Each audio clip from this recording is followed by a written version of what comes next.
भारत के एक छोटे से गांव अरण्यपुर में जहां प्रकृति और परंपराएं एक दूसरे में घुली मिली थीं, वहीं एक युवक रहता था, आदित्य। उसका मन चंचल था, आंखों में प्रश्नों की आग थी और आत्मा एक उत्तर की तलाश में भटक रही थी। आदित्य की कहानी सिर्फ एक इंसान की नहीं, बल्कि हर उस आत्मा की कहानी है जो भौतिक जीवन से थककर कुछ और गहरा, कुछ और सच्चा ढूंढना चाहती है। आदित्य एक शिक्षित युवक था जो शहर में पढ़ लिख कर गांव वापस लौटा था।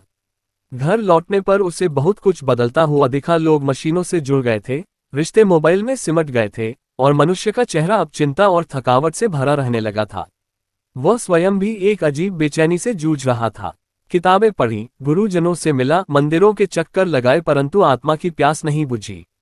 एक दिन गांव के एक वृद्ध साधु स्वामी शांतानंद से उसकी भेंट हुई। साधु का चेहरा शांति से दीप्त था और आंखों में एक गहराई थी, मानो सारा संसार वहां समाया हो। आदित्य ने पूछा, स्वामी जी, मैं जीवन का सत्य जानना चाहता हूं, मुझे बताइए, मैं कहां जाऊं, क्या करूं। स्वामी जी मुस्कुराए और बोले, तुझे कहीं नहीं जाना, भीतर जा, बाहर के प्रश्नों के उत्तर भीतर की यात्रा में मिलते हैं। ये वाक्य आदित्य को झकझोर गया। उसी दिन उसने निर्णय लिया, वह इस जीवन का रहस्य समझे बिना नहीं रुकेगा। अगली सुबह वह अपने परिवार से विदा लेकर हिमालय की ओर निकल पड़ा। पर्वतों की ठंडी हवाएं, जंगलों की नीरवता और साधुओं की उपस्थिति उसे भीतर की यात्रा की ओर खींचने लगी। कई दिनों की यात्रा के बाद वह एक छोटे से आश्रम में पहुंचा, जहां एक योगी स्वामी अनंतानंद तपस्या में लीन थे। आदित्य ने प्रणाम किया और कहा, स्वामी जी, मैं आत्मज्ञान चाहता हूं, कृपया मुझे शिष्य बना लीजिए। स्वामी मुस्कुराए और बोले, बेटा, ज्ञान मांगने से नहीं, मिटने से आता है। पहले स्वयं को विसर्जित करना सीख। इसके बाद आदित्य की साधना शुरू हुई। सुबह 4 बजे उठकर ध्यान, सेवा, मौन और सादगी। 1 वर्ष बीत गया, पर मन शांत नहीं हुआ। कभी गुस्सा, कभी लालसा, कभी स्मृतियां, सब कुछ भीतर उबाल मारता रहा।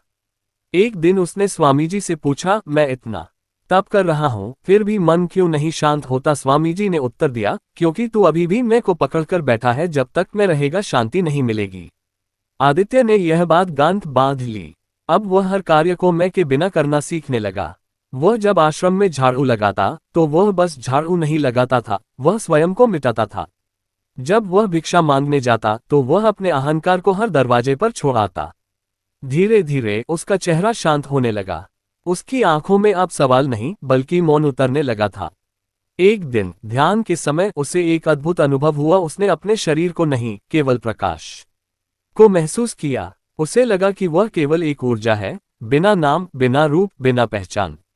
ध्यान टूटने के बाद वह भागकर स्वामी जी के पास गया और बोला, मैंने कुछ देखा, कुछ अनुभव किया, पर उसे शब्दों में नहीं कह सकता।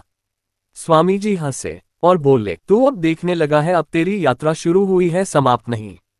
कुछ समय बाद आदित्य को एक कठिन परीक्षा से गुजरना पड़ा। एक रात भयंकर तूफान आया। आश्रम के एक वृद्ध साधु बीमार हो गए और कोई सहायता नहीं थी। आदित्य उन्हें अपनी पीठ पर उठाकर 4 किलोमीटर दूर चिकित्सक के पास ले गया। वह थक चुका था, लेकिन सेवा ने उसमें नई शक्ति भर दी थी। स्वामी जी ने उसे बताया, जिस दिन सेवा कर्तव्य नहीं, प्रेम बन जाए, उसी दिन तू ईश्वर को छू लेगा।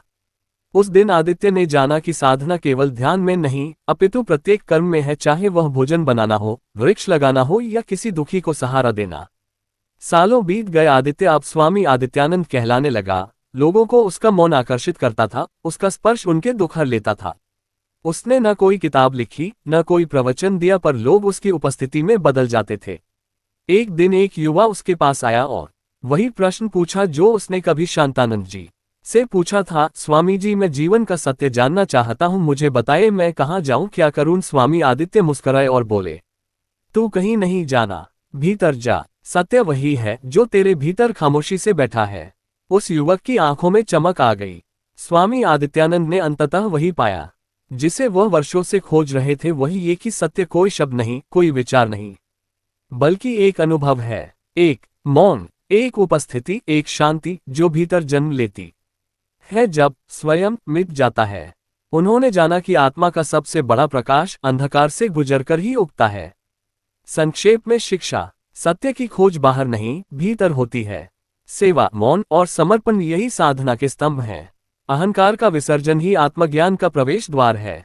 जीवन की हर परिस्थिति, हर संबंध एक गुरु है जो हमें चेतना की ओर ले जाता है। जब मन शांत हो जाता है और आत्मा मौन में डूब जाती है, तभी वह ईश्वर से मिलती है।